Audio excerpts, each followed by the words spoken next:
பெஞ்சல் புயல் காரணமாக விழுப்புரம், திருவண்ணாமலை, கடலூர், கிருஷ்ணகிரி, தருமபுரி ஆகிய மாவட்டங்கள் பெரிதும் பாதிக்கப்பட்டுள்ளன. இந்நிலையில் அந்த மாவட்ட ஆட்சியர்களோடு காணொலியில் முதலமைச்சர் மு.க.ஸ்டாலின் ஆலோசனை மேற்கொண்டு வருகிறார். நிவாரண நிதி வழங்குவது தொடர்பாகவும் ஆலோசனை மேற்கொண்டுள்ளதாக தகவல் வெளியாகியுள்ளது.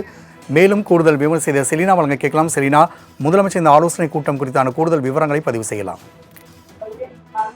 பெஞ்சல் புயலின் காரணமாக தமிழகத்தில் 14 மாவட்டங்கள் இதுவரையிலும் இல்லாத அளவில் பாதிக்கப்பட்டிருப்பதாக நேற்று முதலமைச்சர் மு.க.ஸ்டாலின் பிரதமருக்கு எழுதியிருந்த கடிதத்தில் குறிப்பிட்டிருந்தார். குறிப்பாக பல்வேறு மாவட்டங்கள் பாதிப்புக்குள்ளாகி இருக்கிறது.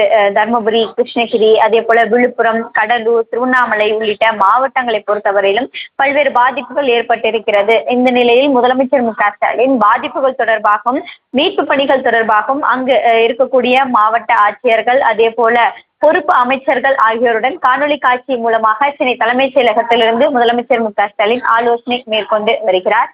இந்த ஆலோசனை கூட்டத்தில் குறிப்பாக மாவட்டத்தில் சார்பாக எடுக்கப்பட்டிருக்கக்கூடிய நடவடிக்கைகள், மீட்பு பணிகள், தற்பொழுது பாதிப்பு எந்த அளவுக்கு இருக்கிறது, பாதிப்புகளை சரி செய்வதற்கு தமிழ்நாடு அரசு வேறு என்ன நடவடிக்கைகளை துரிதமாக எடுக்க வேண்டும் உள்ளிட்டவைகள் தொடர்பாக தற்பொழுது இந்த ஆலோசனை என்பது நடத்தப்பட்டு வருகிறது. அதே போல பாதிப்புகளில் எத்தனை பேர் சிக்கியிருக்கிறார்கள், எத்தனை உயிரிழப்புகள் ஏற்பட்டிருக்கிறது, கால்நடைகள் உள்ளிட்டவைகளில் எத்தனை உயிரிழப்புகள் ஏற்பட்டிருக்கிறது என்பது தொடர்பாகவும் கேட்டறிந்து வருகிறார்.